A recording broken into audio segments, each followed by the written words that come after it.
We're going to add some additional layers to our digital collage. So here's a photo I've taken. I've gone window arrange and tiled it up first, gone to the move tool, dragged it across.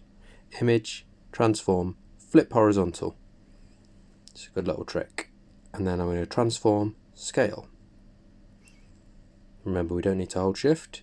It will keep it in proportion for us. Go back to the move tool. Move it to where I want. Now I'm going to go the select tool, which we've used a lot. And I always go to the top left select tool, and I'm pressing backspace to remove the background. So cutting it out, backspace. You can use the refine edge tool if you need to, the buttons at the top here, but you don't always need to use them. So if you don't need to use them, don't bother.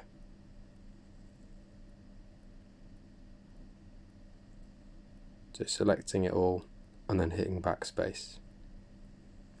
This will add an additional layer to my digital collage. You can see that layer will be on the top. Hence why the image of this cat is floating above everything. And I'm going Control D to deselect. Control D. I think it'll be Apple D on a Mac. Can always use a rubber just to neaten bits up if my selection is not perfect. And play around till you're happy.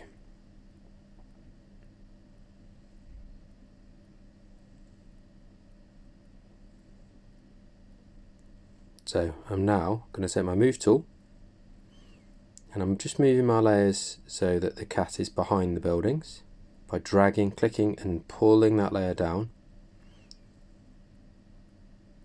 Now it's behind. Got my move tool, moved my cat behind, and I'm a little killer cat in this scene. Edit, transform, scale to make it bigger. There we go.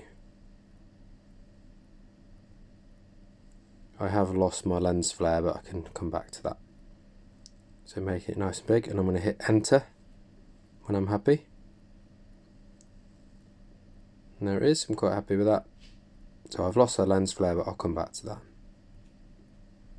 So I could put filter lens flare over the top. So I'm just going to have a play, see if I can organise this layer better, but even with an overlay, it just looks a bit strange. But it's a really good little trick, this. Go onto your layer styles and you can mess around with your different layer styles.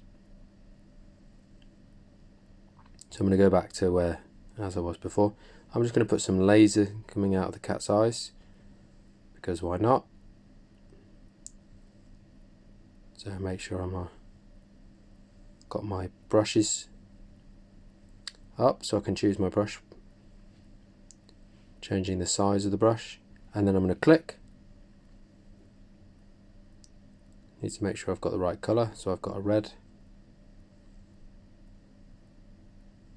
Making the brush bigger, which is a lovely shortcut, is just the brackets on the keyboard. So I'm just going to bring up my swatches, because I want my colour to be red for my brush. Make it a bit smaller. I'm using the shortcut, the keyboard shortcut, which is just the brackets. I'm going to put it on a new layer. Layer, new layer to make a new layer. Click. Shift, click, click. Shift, click for a straight line. And it's behind, you can see it's going behind the building, so because I put it on a new layer I can just mess around with where that sits. So there's my layers. And I'm just going to take those laser beams and put them in front of the buildings. Then I'm going to double click.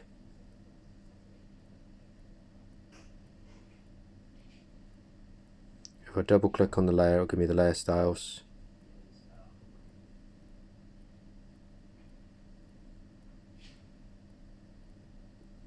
And then I'm going to give it a outer glow. So click on outer glow.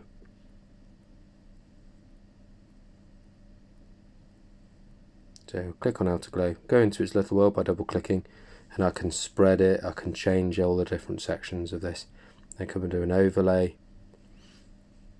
So it's got its own layer styles there that I can mess around with. Have a play, see what you like. I'm just giving mine a little bit of a spread and increasing the size. So I've got a a nice little glow to these laser beams.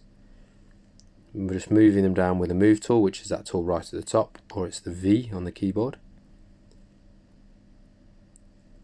Then I'll go transform, scale, just to get them how I want them. And then you could go transform perspective to change the perspective of them. So edit transform perspective, but I'm just going to take the rubber and just really simple, just shape them using the rubber tool.